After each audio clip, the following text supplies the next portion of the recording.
Bogor, Kabupaten Mampo Kota. Inilah Tasya FM 104,2, suara Nidita Cinta Dakwah dan Pendidikan bersama jaringan Mnet Radio, pemersatu hati selalu dinanti.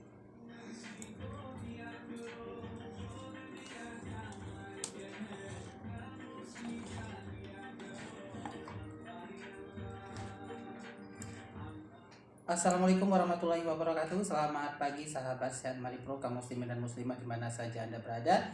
Alhamdulillah di hari perdana ya untuk tahun 2022, Tausiah Subuh menyapa Anda semua di edisi 10 Januari 2022. Apa kabar buat kita semua? Semoga rahmat Allah Subhanahu wa taala tetap tercurah kepada kita. Buat sahabat pecinta Tausiah Subuh yang monitor secara manual di 104,2 ataupun di live streaming Mnet Radio, pemersatu hati selalu dinanti.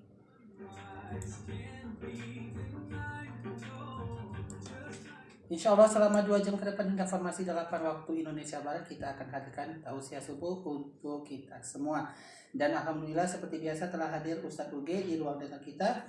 Langsung saja kita sapa beliau. Assalamualaikum Ustadz. Waalaikumsalam warahmatullahi wabarakatuh. Sehat Ustadz? Alhamdulillah sehat. Alhamdulillah, lama kita tidak mengudara di ajang Tausiah Subuh ini Ustadz ya? Iya, 1 minggu ya. Oke, 1 tahun mungkin. 1 tahun.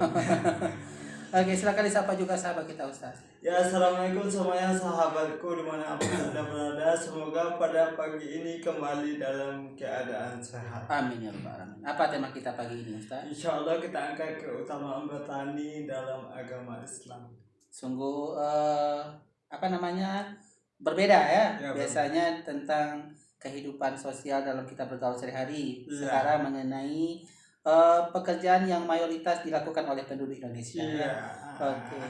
Ya sahabat Sehat Mari Pro, ini dia kajian Ustadz Uge mengenai keutamaan bertani di dalam Islam. Silakan Ustaz. Bismillah.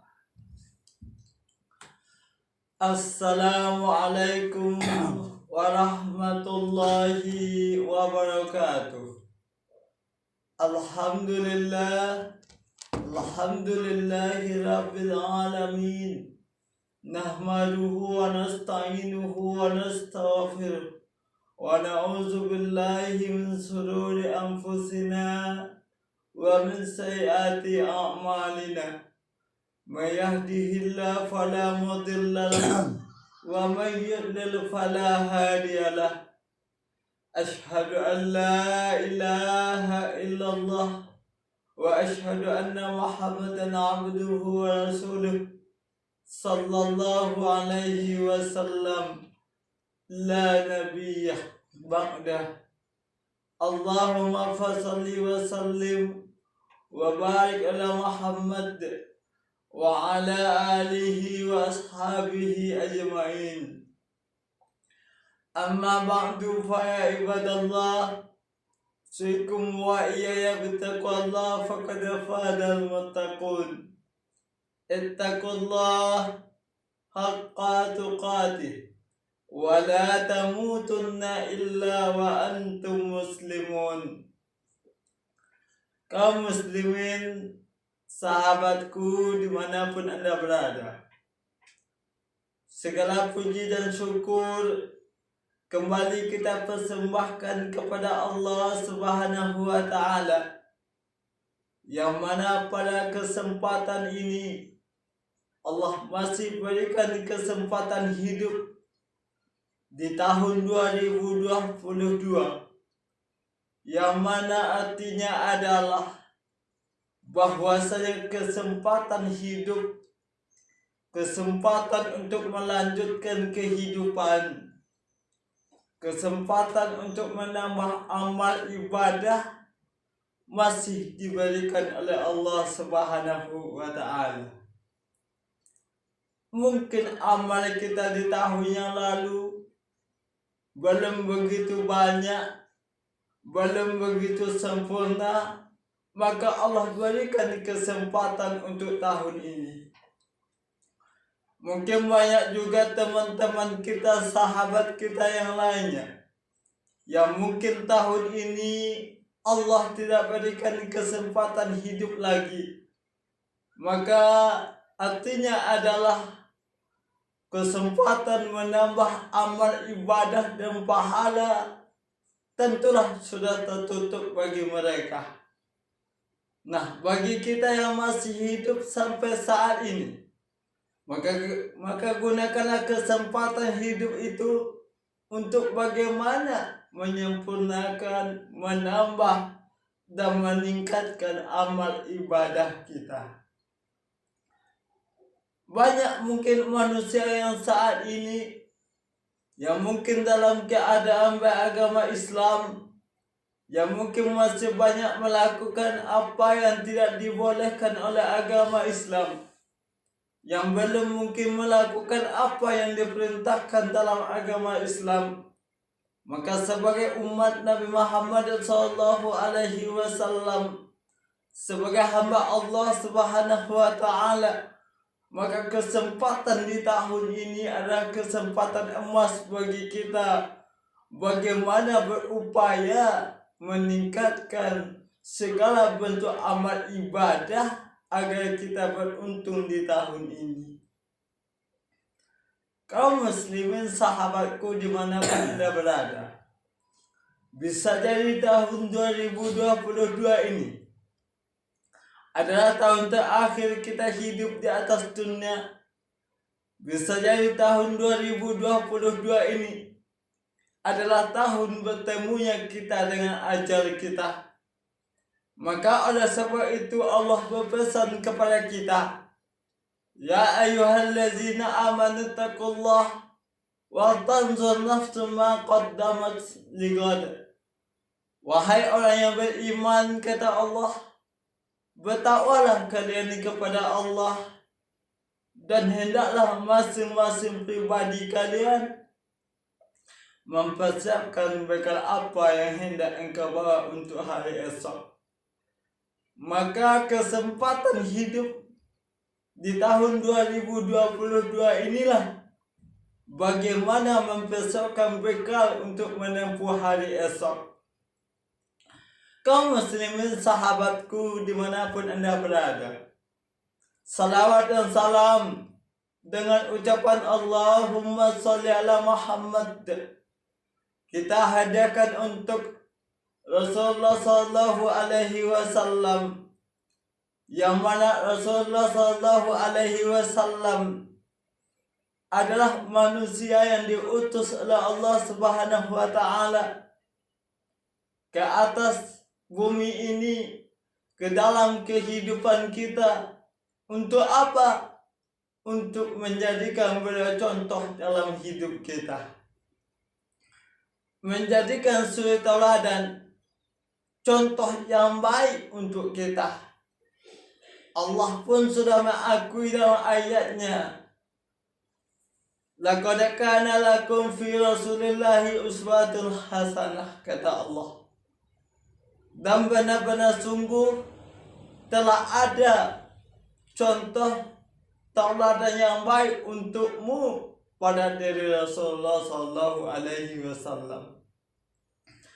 Maka ketika kita berkeinginan, bertujuan dan bercita-cita bagaimana kehidupan dunia selamat, bagaimana pula kehidupan akhirat kita supaya selamat juga, maka contohnya tak lain dan tak bukan adalah Rasulullah Sallallahu Alaihi Wasallam. Maka ketika kita saat ini mungkin umatnya yang tidak lagi dipertemukan oleh Allah Subhanahu Wa Taala dengan Rasulullah, maka tugas kita adalah bagaimana menjalankan apa yang beliau tinggalkan untuk kita. Apa yang beliau tinggalkan untuk kita tak lain dan tak bukan, tak lekang oleh panas, tak lapu oleh hujan, kitabullah dan sunnah Rasulullah Sallallahu Alaihi Wasallam. Selagi dalam kehidupan kita berpegang teguh kepada keduanya, selagi kita jadikan pedoman dalam kehidupan, selagi kita jadikan petunjuk, acuan dan timbangan dalam kehidupan, maka Rasulullah pun katakan, lan tadillu abada, tidak akan pernah sesat untuk selama-lamanya. Kaum muslimin sahabatku dimanapun Anda berada. Dalam kehidupan dunia, setiap makhluk hidup butuh yang namanya makanan, butuh yang namanya minuman, butuh yang namanya udara sebagai sarana untuk bernafas dalam kehidupan kita. Baik itu yang namanya binatang ataupun yang namanya tumbuhan, apalagi kita yang namanya manusia. Dalam kehidupan kita manusia, tentu ada paling tidak 3 kebutuhan pokok yang mesti kita penuhi dalam kehidupan.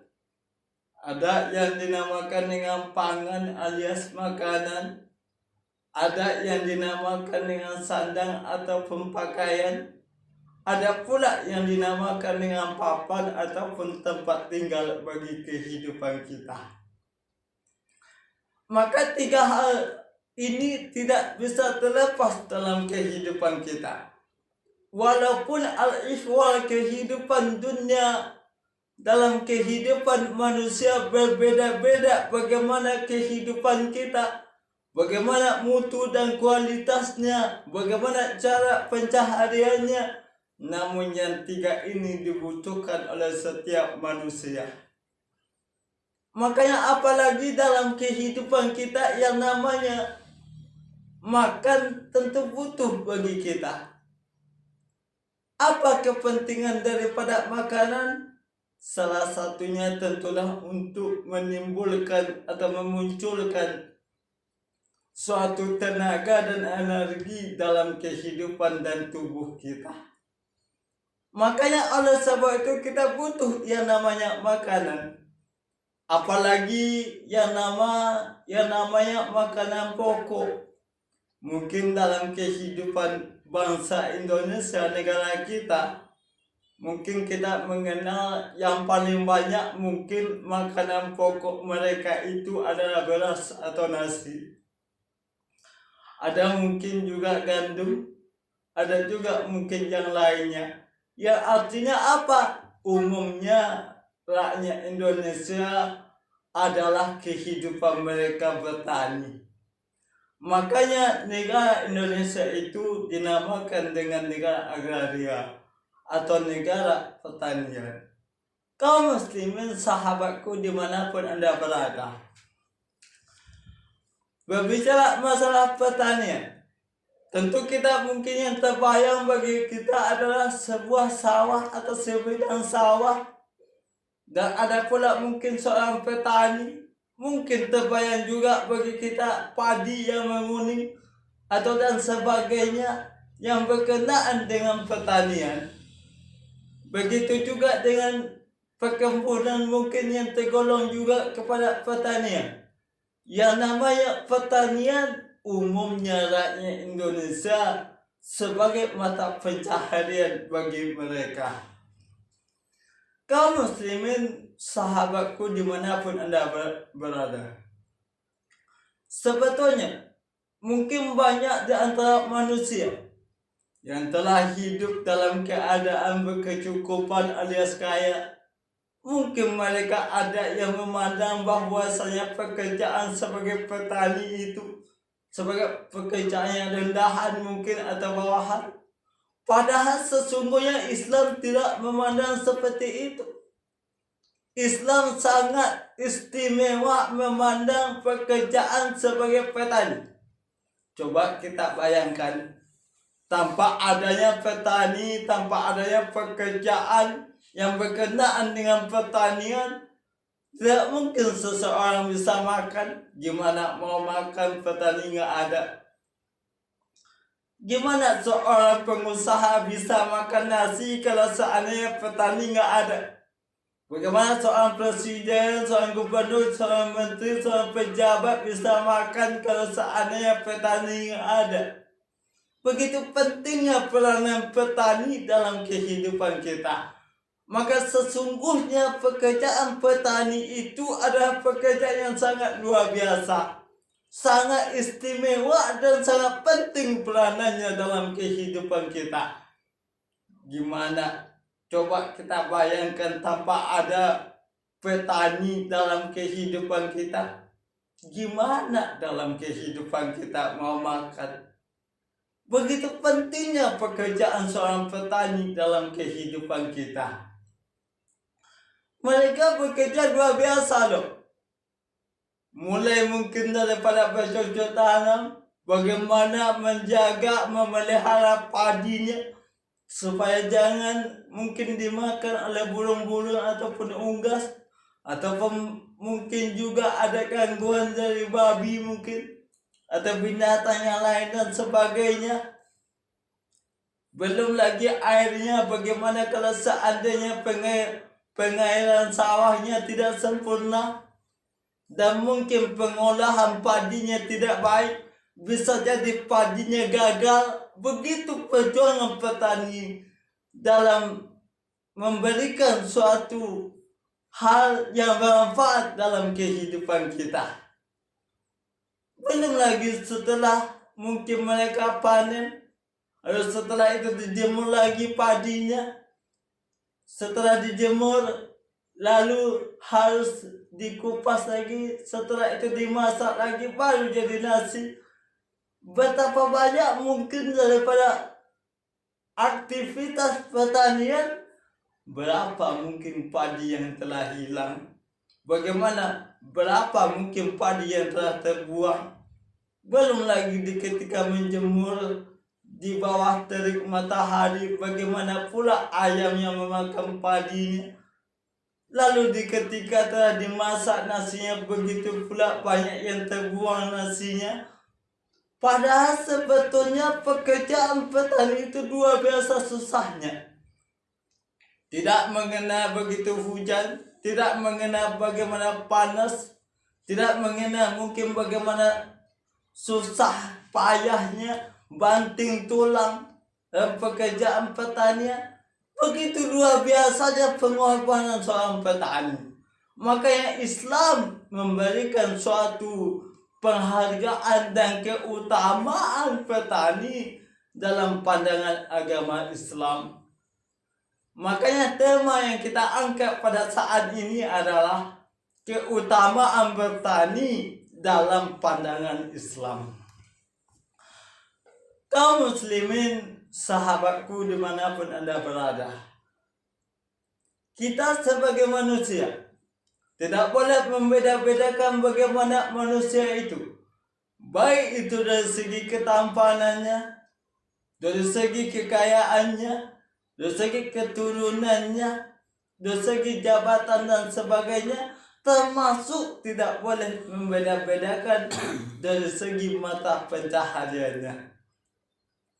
Semua mata pencaharian yang dilakukan oleh manusia asalkan tidak bertentangan dengan agama Islam, asalkan itu halal dan dibolehkan oleh agama, asalkan pekerjaan itu tidak dilarang oleh agama dan tidak haram dalam pandangan agama Islam, boleh semuanya, apapun bentuknya.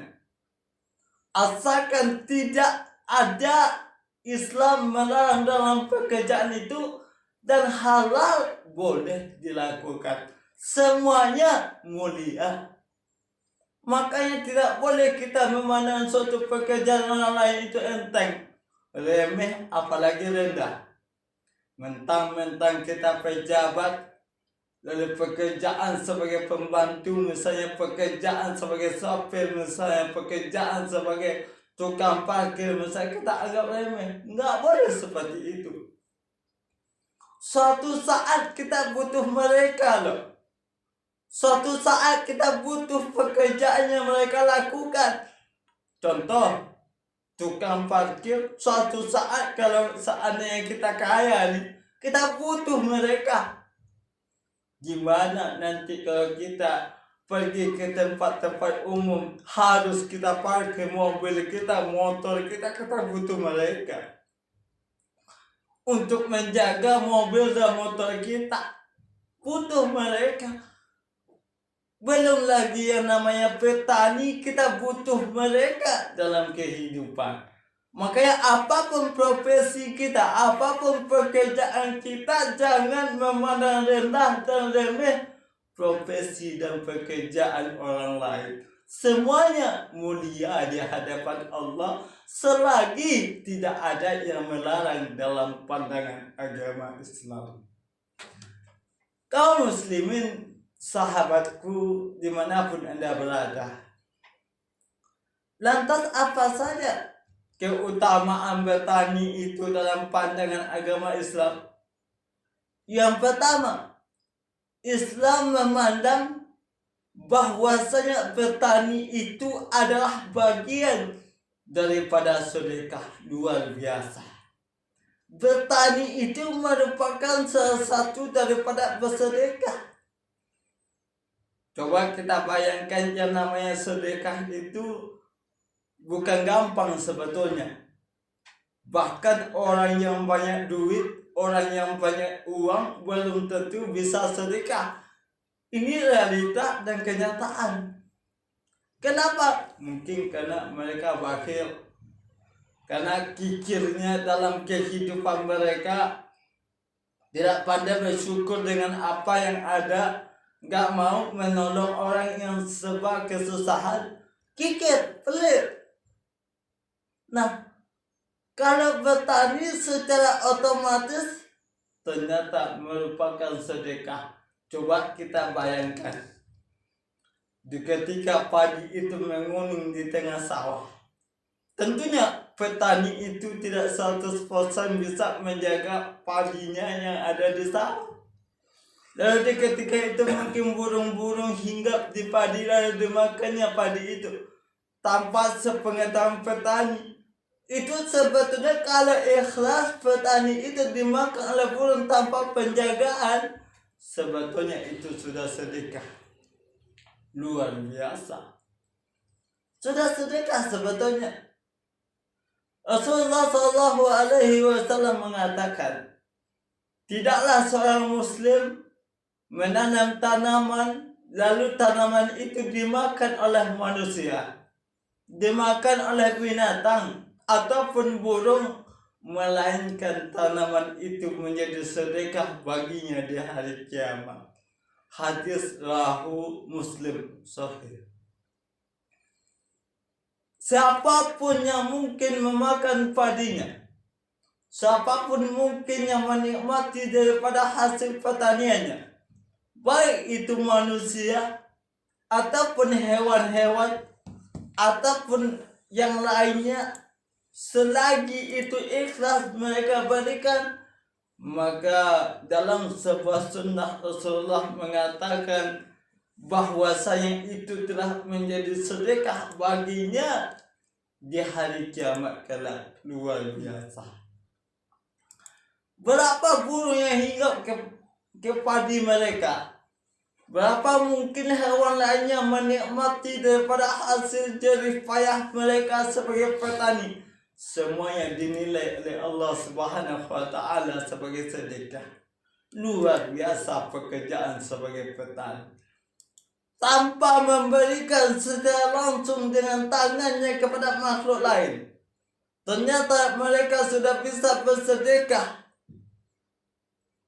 melalui mungkin binatang ataupun apapun bentuknya yang dijemput sendiri kepada sawahnya, ternyata dinilai sebagai sedekah oleh Allah Subhanahu wa Ta'ala.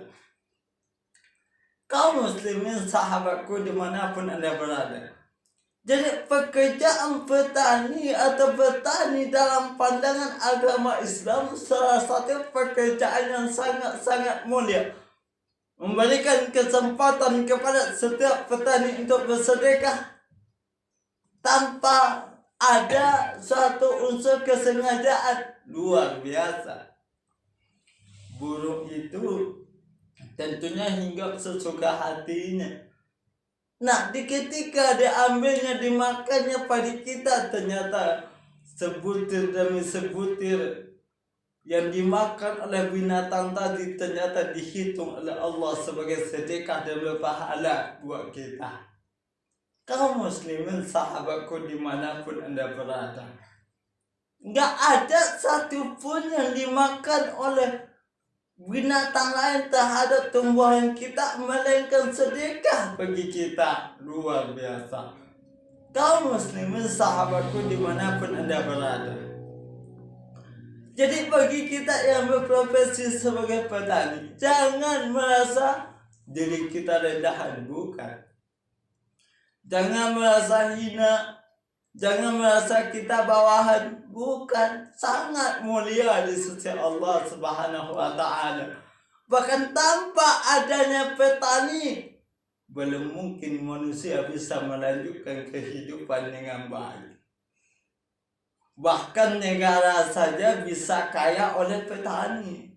Semakin sukses petaninya, semakin banyak hasil daripada pertaniannya, semakin banyak pula ekspornya ke luar negeri, tentunya semakin kayalah bangsa dan negara itu. Begitulah peranan dan pengaruh seorang petani dalam kehidupan manusia. Jadi sesuatu atau keutamaan yang pertama sebagai petani atau pekerjaan sebagai petani dalam agama Islam itu adalah bertani merupakan sedekah dalam kehidupan mereka. Kaum muslimin sahabatku dimanapun Anda berada. Yang kedua, keutamaan sebagai petani itu atau pekerjaan petani dalam pandangan agama Islam itu adalah menambah keyakinan akan kuasa Allah Subhanahu wa taala. Menambah keyakinan akan luar biasanya kekuasaan Allah. Coba kita bayangkan Allah pun menggambarkan dalam ayatnya, dari satu benih tumbuh mungkin 7 batang. Dari satu batang tumbuh lagi mungkin puluhan buah atau biji padi. Coba kita kalikan, bisa puluhan, bisa ratusan, bahkan ribuan hasil padi yang dihasilkan oleh satu butir padi yang kita tanam. Luar biasa kekuasaan Allah Subhanahu wa taala. Dari padi itu juga mungkin manusia bisa bertahan hidup. Bentuk daripada kekuasaan Allah Subhanahu wa taala. Allah tumbuhkan padi, lalu dari padi itu manusia menuai hasilnya, menjadikan beras dan menjadikan nasi sebagai bahan makanan pokok bagi manusia, menimbulkan tenaga untuk melangsungkan kehidupan manusia. Itu tanda kebesaran Allah Subhanahu wa taala. Kalau seandainya manusia memandang hal itu luar biasa, menambah keyakinan pada diri manusia, wah, ternyata Allah itu luar biasa maha besarnya, luar biasa kekuasaannya, menjadikan satu benih atau satu butir daripada padi menghasilkan kehidupan ribuan manusia, bahkan jutaan manusia. Luar biasa. Kaum muslimin sahabatku dimanapun Anda berada, dari kehidupan itulah, dari pekerjaan dan profesi petani itulah membuat keyakinan manusia kepada Allah Subhanahu wa taala, menjadikan manusia itu betapa dahsyatnya dan luar biasanya kuasa Allah dalam kehidupan kita. Luar biasa. Setiap manusia yang memandang suatu pekerjaan sebagai pekerjaan yang sangat luar biasa, menilai suatu profesi dengan positif, pandangan yang baik, maka muncul keyakinan bahwasanya setiap profesi itu, apalagi seorang petani, menampakkan kekuasaan Allah Subhanahu wa taala. Kalau seandainya ada petani, banyak mungkin manusia yang kelaparan. Kalau banyak manusia yang kelaparan meningkatkan suatu kematian, itu bukti bahwasanya pekerjaan sebagai petani memberikan keyakinan kepada kehidupan manusia bahwasanya petani itu luar biasa pengaruhnya dalam mensejahterakan kehidupan manusia. Kaum muslimin sahabatku dimanapun Anda berada. Yang ketiga, yang tak kalah pentingnya nih, bahwasanya keutamaan bertani dalam kehidupan itu adalah ternyata pekerjaan sebagai petani itu adalah menyehatkan tubuh atau badan. Luar biasa. Coba kita bayangkan, bagaimana petani itu mencangkul di sawah, itu menguras energi dan tenaga. Secara tidak langsung mereka telah mengolah raga mereka, mengolah tubuh mereka. Artinya apa? Olahraga mereka seperti itu menyehatkan tubuh bagi setiap petani yang bekerja di ladang, yang bekerja di sawah, menyehatkan tubuh mereka. Jarang loh petani yang sakit, jarang petani yang tidak bekerja di sawah. Setiap pekerjaan yang dilakukan oleh petani menguras tenaga semuanya, baik itu mencangkul mungkin, ataupun mengolah tanah, menggemburkan tanah, ataupun apapun bentuk kegiatan pertanian mereka, menguras tenaga, tentulah menyehatkan tubuh mereka. Apalagi petani yang perginya ke sawah itu di pagi hari, wah luar biasa. Pagi udah mencangkul, pagi udah menguras tenaga, luar biasa menyehatkan tubuh mereka. Jadi jangan kira loh petani itu tidak memberikan kepada kesehatan tubuh. Bahkan olahraganya lebih banyak lagi dibandingkan oleh mungkin profesi yang lain. Kaum muslimin sahabatku dimanapun Anda berada, mudah-mudahan tausiah yang kita sampaikan pada saat ini tentang keutamaan bertani dalam pandangan agama Islam bermanfaat bagi kita semua, dan insya Allah pada kesempatan berikutnya kita sambung apalagi keutamaan daripada petani dalam pandangan agama Islam. Mudah-mudahan bermanfaat. Fa'tabiru ya ulil absar la'allakum tuflihun.